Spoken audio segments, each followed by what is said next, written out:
Uh, I've got X13 open here. And I drew a segment, excuse me, a segment of brick 4, I believe it is. Yeah, brick 4. You can see the brick showing in both plan view and camera views. The layer I'm talking about is walls layers.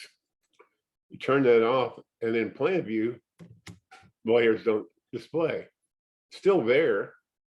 A lot of new users don't understand that this layer display options dialog. This one here is only for this camera type. And the other one, although they look identical, this is just for plan view. And there's 11 different dialogs like this, one for each camera type, one for plan view, one for each kind of elevation camera, cross-section camera. And so you can have stuff displaying in one layer set, but not another. So, voila.